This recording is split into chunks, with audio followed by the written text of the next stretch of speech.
All right, this is the first podcast.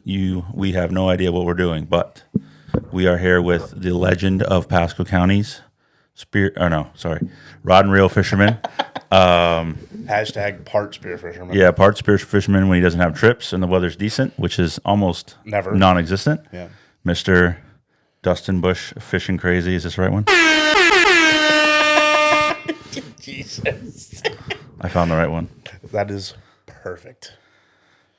So how would you say charter life is right now?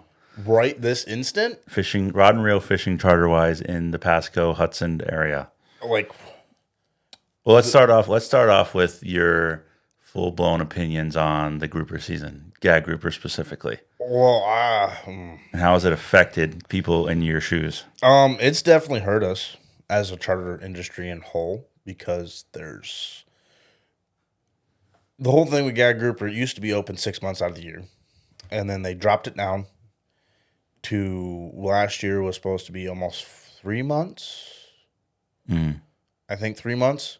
And halfway through the season, they closed it. So a bunch of us lost a bunch of money. Like, they only had it open for like a month and a half. And a bunch of us lost a bunch of money because we had trips booked all the way out. We had to give back a deposit because it's not, nothing that the client did or we did. It's just the government kind of gave it to us hard on that one. And their whole thing about it is that there's not that many males in the population. But I don't necessarily see that, because their big thing is they're going off research that I don't understand. A lot of us You don't think it's under- accurate? Yeah, none of us think it's accurate. I mean, last year they said we jumped over our quota limit as a recreational fishery in whole, and there was like 150,000 pounds of keeper gags caught off the Skyway fishing pier. What? Yeah. Like, if that's the case, why did I buy federal permits to fish in deep water? Like, there's plenty of them on the Skyway. Just stand on the Skyway. Yeah, and just catch them. Like, that's stupid. But a lot of their research comes off from recreational fishermen because as a charter industry, we don't have to. We used to have to log our trips every day, like the commercial guys still have to do. We don't have to do that anymore. So now they just use it off from basically, Facebook and shit like that. Even though they say they don't, they do, and it's bull crap.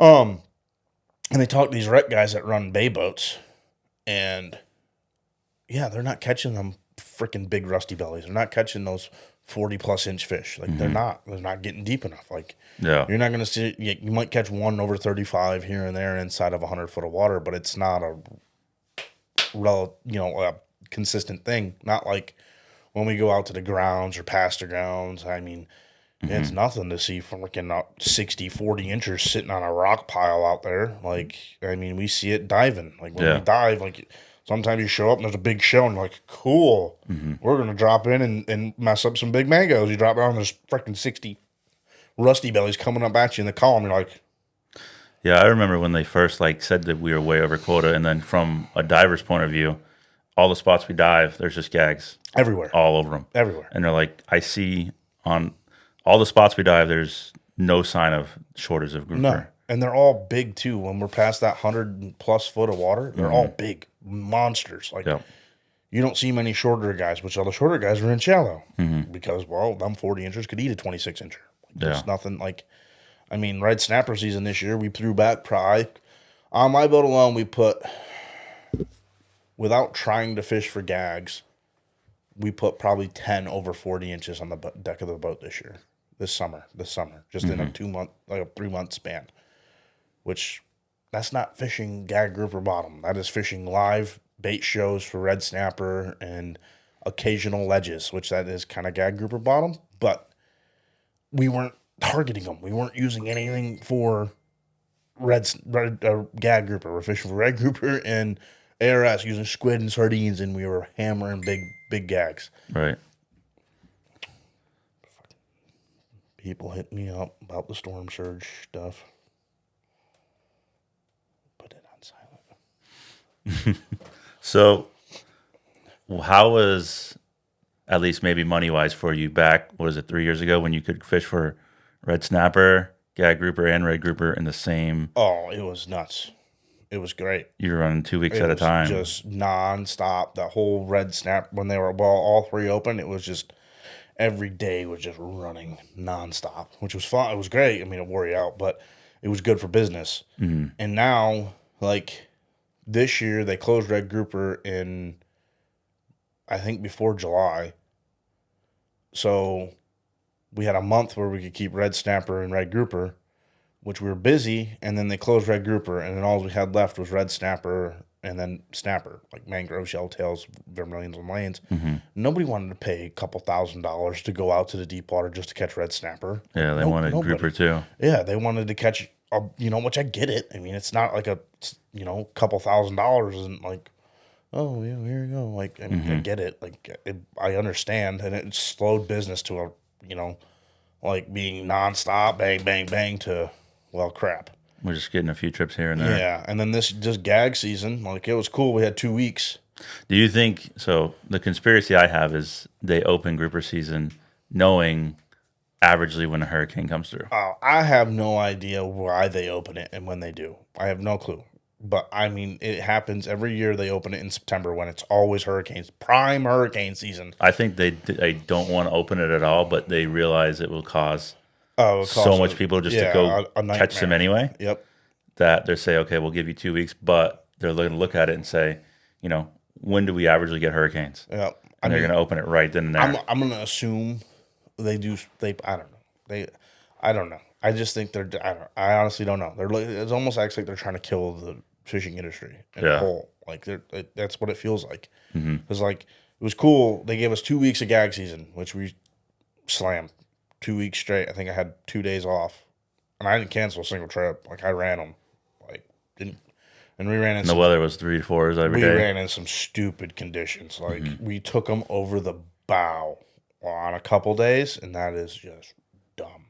Like we shouldn't even been out there, but we still caught grouper. If you guys don't know, he runs a 28-foot Pro Cat too, so yeah, it's not a small boat. If you're taking him over the bow, it's kind of nasty out. We didn't break 60 feet of water, so we didn't go outside of 30 miles the whole season.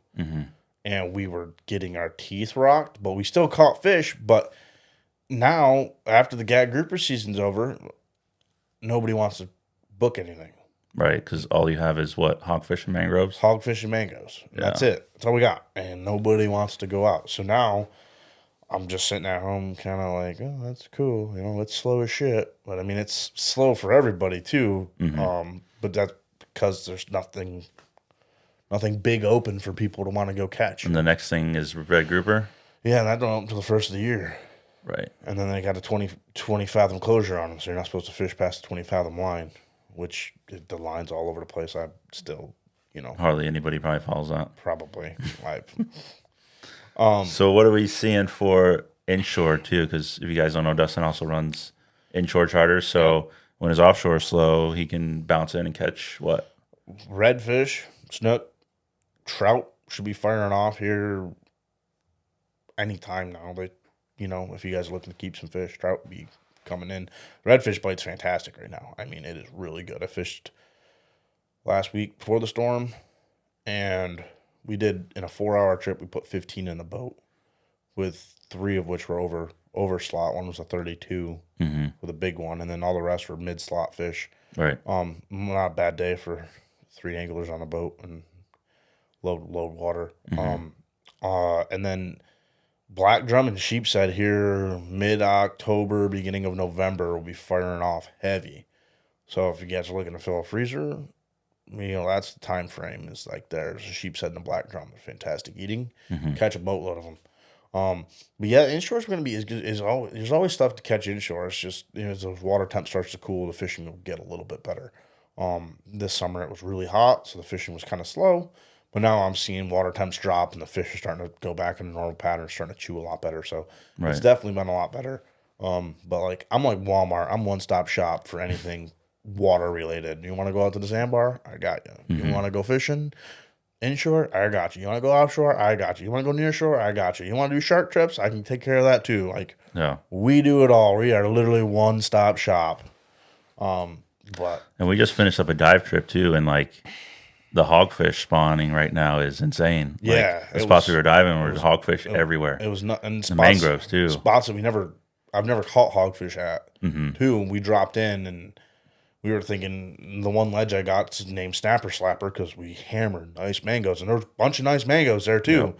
And we dropped in, and we get to the bottom, and me and you were diving, and there was just everywhere you look, there's just big mangroves, big 20 plus inches, and there's 20-inch hogfish swimming around us. Like it was just shoot one, string them up, load the shaft, and there's another one right there, and you just pull around and shoot another one, it's great. Which I mean, those fish are rod and reelable too. So anybody who's watching this that wants to do a rod and reel just because we're shooting them doesn't mean we can't rod and reel them. We can definitely rod and reel them. It's just when we have time off, we like to go diving. Yeah. So yeah, guys, we did a trip just before the hurricane, maybe like a week or two, and it was just mangroves, like 20 plus inch mangroves on every single spot. Yep. Hogfish were crazy everywhere. I think we got a hogfish off from almost every spot. I know we got a hogfish off every spot we dove. Hogfish on every single spot, big mangroves on every single spot. Red snapper, let's talk about that too. They are so everywhere. Like they're not like, as in right now time frame, we dove in 120 feet. Yeah. When we were on Joe Sharp's boat, and you'd find one big one and a couple smalls, but you wouldn't still find the big schools. I think that's just I think it's because of the water temp. Because it's 85 still right now, yeah. Wow. Before the storm, before the storm. When we were diving Joe Sharp's. This is filmed after the hurricane, guys, just for context. Yeah, big hurricane just came through. So you guys, it was like 84 to 86 is what the water temp was fluctuating at when we were diving off Joe Sharp's boat and that 120 stuff. And it was. Yeah, it's weird. I think they're just. I think what they were doing is we weren't diving big structure. Yeah. And I think what happened is because our water clarity wasn't that great because we had a big blow right before, and that was kind of our first weekend, I guess, of calm. And I think it was just a big blow, so they're just hooked up on big structure. Like I'm sure if we would have got out to the grounds or something and checked some of that big ledge stuff, I bet you we would have seen some big schools of red snapper tucked tight to the ledge. But I think it was just. We are getting the roamers that were getting washed in. Some residents, maybe? Yeah, the residents that were left, and then just whatever was miscellaneous washed in from the blow that we had. And I think that's what the big thing is. 'Cause I know during the summer, whenever we had a big blow, I'd fish big structure, and we'd hammer our red snapper limit during the summer when it was chartered, when we were able to charter. Now it's just the rec weekends open, I think, still going on, I think. What is that? So it's every weekend for recreational people? Yeah. Until when? Until, I don't remember when. Late October? Yeah, maybe November. I think it goes maybe till November, maybe. Or maybe just until Halloween, something like that. And I know I always used to catch fish, usually big blows. Fish would get up next to big structure and hunker down pretty good because, just because it's sloshing up top, could be sloshing on the bottom too. I mean, Right. Bait when the viz gets bad, bait will huddle up next to big structure to keep safe, and fish just follow the bait. So that's probably why we weren't seeing big schools of them. So let's talk about this too, because it's weird because you have that. So we have a 95-foot wreck that for some reason it's almost all year through the whole year. It holds fish for some. It holds big red snapper, red grouper, and gag grouper. It's a 95 feet. And it doesn't matter when the water temperature rises, gets low, you still will get them there. I think it's just because it's such a small private wreck that it's kind of in the middle of nowhere. It's in the middle of nowhere. Like there's not. I mean, you've seen my GPS, you've seen Joe's GPS, you've seen T's GPS, you've seen Will's GPS. None of us. That's 4 different boats right there that are out all the time. None of us have like hardly anything around there. Yeah, like. Couple random little chunks, but nothing worth. So I think it's just in such a random area that it just doesn't get hit and pressured that much. Right. I mean, it's just like anything else. Like if you left your pool to itself for a while, eventually an ecosystem's going to grow in your pool. You have frogs and all types of crap coming into your pool. Yep. I think it's the same concept that it's just there's not that much pressure to it. I mean. So for clarity, guys, I'll link a video down below that you guys can check this out. And it's like it's like an upside down boat with a generator and then some other metal stuff.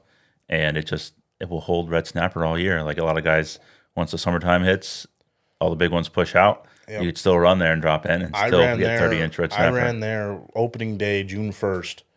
No, it was the 3rd of June, because the 1st and 2nd were a big blowout. Rough. And it was still rough that day. It was still rough. It was still four to 5s. Yeah. And I was able to make it out to that, and in 30 minutes we had a 5-person limit of big red snapper, and we were heading back to the dock. So it I don't know. I think it's just because it's just in such a random area that it just has fish on it. Right. And it's in that mid range where when the fish from up north and that, north deep stuff, which is a lot. I go in quotes, guys, because of up north deep and down south deep are two different deeps. Like up north deep is 90 feet, but you go the same distance it takes to get the 90 feet up there, you're almost in the freaking grounds down here. So it's it's just a different. I mean, up north's a different animal. That place it's amazing. I love fishing up there. Love diving up there. We don't get to do it that much. What he means by up north, guys, is out of North Hudson, maybe Crystal River. Yeah, North Hernando to Crystal River area is where I'm talking when I say north, and it is fantastic. I mean, it is it's shallow water, tons of rock piles, and you can still catch good-sized fish. Yeah, it's just nasty everywhere. It's nasty bottom up there. It's fantastic. You can go 65 feet up there and you see fish that you'll see in 100 foot down here, and 120 foot. Yeah. So it's a different animal. Yeah. So for the guys too, have been watching for a bit. We say we went commercial. So our buddy T, literally because of how the laws are for gag grouper, he went solely commercial just to be able to shoot gag grouper. He doesn't do it for money. He literally does it for just expense, and it covers the trip, and that's it. Pays for air too. It just literally, it pays for our fills, it pays for fuel, it pays for maybe a shaft or two that we lose, but we literally just fully went commercial just to go shoot gag grouper because of how they do the laws now. So yep, that's pretty stupid. Yeah. But, I mean, you want to shoot gag grouper bad enough. Do what you got to do. Go commercial. That's it. That's it. I mean, you got to do what you got to do. I'm thinking about putting commercial permits on my big boat just to start making money when it's slow. Yeah. Because the difference between us going commercial, it's just a fun thing. If you went commercial, you'd rod and reel and try to dive. Yeah. I'd do rod and reel when the boys aren't busy. I mean, when the boys are busy, and then when you guys are free, I'd be like, hey. You dive all during the day and then rod and reel in between or at night. Yeah, or I just just do day trips out diving for hogs. I just be like, guys, the hit list is mangs and hogs, and this is the only thing I want. Yeah. Trips free. We need X, Y, and Z to cover fuel, and then the rest, I'm making some money off it. Yeah. And then, guys, a lot of people go for mangroves and hogfish because they pay good. I think hogfish pays the best, and you don't have to pay for quota. Yeah, there's no quota. So they're non-Q fish. So non-IFQ. So you don't have to pay quota on them, which means that you get the full money for the poundage. So basically, like red snapper and gag grouper, you have to buy quota. So you think you're getting a bunch of pounds of red snapper and gag grouper, but you're paying $2 a pound for it. Exactly. You're paying $8 and you're getting 10 back. Yeah. So, those and you guys see those fish market prices. When you go to the fish market, that's not what the guys that are bringing it in are getting paid for it. I can guarantee that. Yeah, nowhere near. But the hogfish and mangoes definitely pay the best because they pay for, let's say, $5-6 a pound. You're making that full $5-6 a pound for those fish comparative to the $2 a pound. Makes no sense to be even buy quota unless you just want to, have a little bit of quota in case you see you get into we're in a school of 40-inch freaking gags. And you're running commercial that day. We got 300 pounds of quota. Might as well just load them up real quick, and if we're running commercial that day anyways. Yeah. So another thing, I guess we're going to kind of stick with the offshore game here. So how were sharks when you were taking clients out this whole summer? It was a nightmare. Let's just stick with rod and reel fishing. So basically, you would roll up to a spot. It'd be a great show.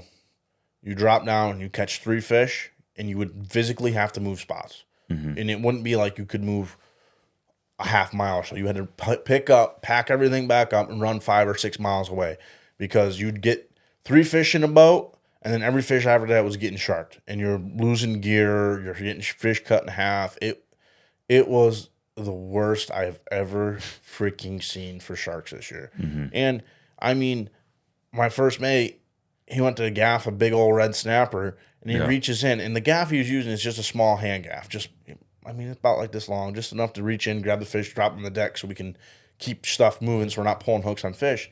And he literally almost gaffed a 7-foot sandbar that came up straight up from the bottom like a dang great white coming up to nail a seal. And he reached in the water and had to hurry up and pulled the gaff out. And as he did that, he almost ended up hooking the shark because of how fast that shark was coming up. It wasn't like, years past you'd get on a spot and be like one shark or maybe two. Right. This year it was like you would hook a fish and you'd look down and there'd be freaking 4 or 5 sharks just wolf packing everywhere you went. It didn't matter. It was the stupidest I've ever seen. I just wish we could just commercial fish and get them, half of them. Yeah, I feel the actual problem we have is in gag grouper. It's sharks and Goliaths. Goliaths, yeah. In almost every single spot you dive with a ledge or obviously any wreck. I feel like the Goliaths are a bigger issue towards our reef fish on the bottom than the sharks are. Because you very rarely see a shark attacking a grouper in a ledge. I mean, even diving, like you shoot a grouper and then your biggest threat is a Goliath coming in and eating your shaft and the grouper and then taking off with your gun. And then usually a shark won't. Usually when you shoot a big grouper, the sharks don't mess with it. The shark will come in. He'll come in real quick on you, but if you get the fish to you, it's fine. But a Goliath doesn't care. They'll come right up to you, and if you don't bully him out of the way, he's bullying you out of the way. I mean, that one ledge we dove on Joe Sharp's boat where you shot that big red snapper. Yeah. He got spooked and he came back in real quick and he was like, there was I want 4 Goliaths that were probably could have ate me. Like it's pretty bad when a fish makes us look small. Like we're both not the littlest guys in the world, you know? No. And they were big and there's a lot of them. Yeah. And I mean, they opened up that stupid tag for the Goliaths. You could get the 24 to 36 inch ones. Yeah, the ones that aren't the problems. Those things aren't even worth. Like, give me a tag to go drop one of them 600 pounders out. I'll take it. I'll pay $500 for that lottery system tag. Then let me go float one of them big boys up. That's fine. Yeah, I mean, it'll take 4 of us to go down there to power head it just to get it to move, but that's fine. Float bag them up, but you know, when you get to the boat, I don't know what we're gonna do with them, but. But as far as diving too, the sharks were absolutely ridiculous. We dove one time. We did 10 drops apiece. So I mean, we were diving all day, morning to sunset, and I'd say at least 8 of the 10 spots that we all dove, we got sharked on. Sean got tiger shark on him. They were just coming in wolf packs. I'd go shoot a mangrove in a ledge. I'd be up in there getting the mangrove out. I'd pull back, look back, and there's a bull shark right on my back. And then I'm just constantly down there just wondering when I'm getting wolf packed. It's bad when you get wolf packed too, because it just takes one quick movement of one of them bulls to cause a whole frenzy. Yeah. I mean, then they're fired up. Yeah. And that's the problem. And they're big. They're real big. Yeah. But it's not like it's a 4-footer that's going to take a bite and leave some marks. He's taking a limb when he bites. After my 8th dive of being wolf packed, I got on the boat and I told our buddy Tease, I was like, dude, I'm done for a while. I'm like, I'm honestly not even having fun at this point. It's not worth it. I'm driving in, and then I'm shooting a fish, and I'm just waiting until 4 sharks come in on me. It's just not worth it. At that point, it's just like, pack it up, call it a day. We were and then we started diving doubles too, just because it was so bad. And you'd still have 3 or 4 sharks on you, circling you. Yeah, and you're back, you're tank to tank. Even when you're diving doubles, you got 3 or 4 on you. Like, what are you gonna do? The one guy can maybe take care of 2, but what's the other 2 gonna? Either way, you can't shoot. Like, you physically can't shoot because you shoot, boom, instant. Like, cool. I kept these 2 at bay, but there's 2 other ones. Like, and then your partner, whoever's down there messing, has his head down, working on the fish, stringing it up or whatever. And you had it happen. You had that one. Last winter, that sandbar came in and ripped that fish right out from underneath you. I literally had a stringer. I should have had it on me, but it was literally just below me. And I'm looking around, and I look down. He's at my fins, literally swooping my stringer at my fins. That guy didn't give nothing. Oh, so I mean, they're bad. So the last time we were out, which was 2 weeks ago, so mid-September, we didn't see a single shark. Not a one. On 4 spots we dropped. Yeah, not a one. So either we were just lucky or they're kind of moving out a little bit or in or whatever the hell they're doing. I don't know what, but they They weren't there, so that's a good thing. Well, they could have been there at a couple of the last dives we did. Yeah, a couple of last dives. So, guys, too, the visibility, we'll talk about that real quick.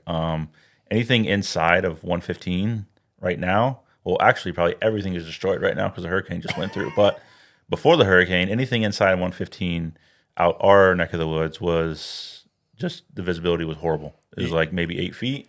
Terrible. That last spot was not even 8 feet. Yeah, we dropped 3 feet, maybe. What spot did we drop in that was really bad? Hunter. Oh, we dropped into Hunter. Yeah. We had to use our flashlights during the day. It was 90 foot. It was during the day. We got to the bottom. We were pretty much on a half night dive. Like, it was stupid. And you weren't seeing the fish until they were a foot or two off the tip of the gun. Yeah. So, I mean, you had to run deep just to be able to see, it sucked, but we still got some good fish. But visibility right now, probably from the grounds in, is 2 foot. Yeah, I mean, that hurricane went right through the grounds. I mean, right through it. So it's going to be, depending on this next storm that we have building down south. We have another one coming, yeah. I mean, there ain't going to be viz probably till November. Sucks. The dive, it's kind of good. I mean, that sucks, but it's kind of cool, though, because by the time the viz gets good, our water temp will drop down to, in the 70s. Yeah. I mean, we're back to wetsuit weather, but, I mean, we'll be able to dive, inside of 30 miles and just absolutely crystal clear. Just crystal, run north and drop in and look down in 60 feet and see the bottom kind of clear. I think, that'd be great. Sure, we'll be back in wetsuits, which I will dive this year up till 63 degrees, and then I'm done. I'm tapping. You guys can dive that 50-degree crap. I'll be the boat guy all day long. Dustin's not a fan of cold weather, and what was it, a year or two ago? I had you drop in. It was 62. No, it was 58. No. It was low 60s. I don't remember. It was we rolled cold. in with 3 millimeters, and I'm like, it kind of sucks, man. And he rolled in. He's gasping for air. Terrible. He's like, oh my god. I do not do the cold weather. But that's why I invested in a $500 5 millimeter. Yeah, wetsuit. I just went. I'm gonna keep my 3 mil. And when I start getting cold in my 3 mil, I'm done. I'm done diving for the winter. I'll be the boat guy. That's fine. I'll sit behind the helm, nice and warm, wearing my Carhartt and bibs, and you guys come up, hammer your fish. It'll be all right. Yeah. So what are we looking for as far as you offshore fishing in the wintertime? What are you going to be? So what is it? It's just red grouper, hogfish, mangroves? It's just hogfish and mangoes till the first of the year. Okay. And kingfish. Kingfish are making a run through here. End of October, beginning of November, probably till it depends on how cold we get this winter, but we could probably get kingfish probably most of the winter this year. It just depends on how cold it gets. If we get a really cold winter, they'll push out fairly fast, but if the winter stays kind of mild, they'll be here until probably until spring. Right. So kingfish will be around. Hogfish, mangoes, porgies, there's grunts. I mean, there's a bunch of fish offshore if you want to go out and fill your freezer. There's still a bunch of fish out there. We can go out and literally fill your freezer. And I'm not kidding. You can bring home a couple hundred fish. I mean, yeah. Add grunts into the mix, mangoes, hogs. There's still a bunch of fish to keep. I mean, nothing's of giant size, but if you want to do a monster trip and you don't care about keeping fish, we offer Goliath trips, amberjack trips, big shark trips. We offer it all. You want to go fish for something that's going to make you hurt? No problem. Yeah. You want to catch something that could eat you? We can do it. Either a big old shark that's 10 feet long or a 400-pound Goliath. We can do it. I plan on doing these. I'm trying to want to do these every Friday. So I'm going to kind of keep the dive videos Mondays, Wednesdays if I have enough dive footage, and then Fridays will be podcasts. So just for the people who want to watch this kind of style of video, can. If not, then you can just keep watching the dive stuff. And then what are you going to do? You're going to rotate through different people for this? Yeah. We'll have T on, and then, we'll just go over. It's just going to be a whole different, it's going to be tons of information. Whether it be information from you, what we're seeing out diving, water temps, fish, spearing-wise, clarity, just information for people that can actually use, who go out rod and reel fishing and diving offshore. So. And don't forget, if you guys want a spot checked out to see what the bottom looks like, hit Brandon up. Yeah, if you want to check a sand spot out, send it to Dustin. He'll go check it. Sand drop, baby. More than likely, it probably will be sand. But we appreciate you guys watching, and hopefully you enjoyed it. If you did, drop a like. Comment if there's anything maybe you want us to talk about, change, do, gear reviews, fish, whatever. Kind of open to anything right now. I'm just kind of testing out this whole setup and everything. So we appreciate you guys, and we'll see you next week. See you guys.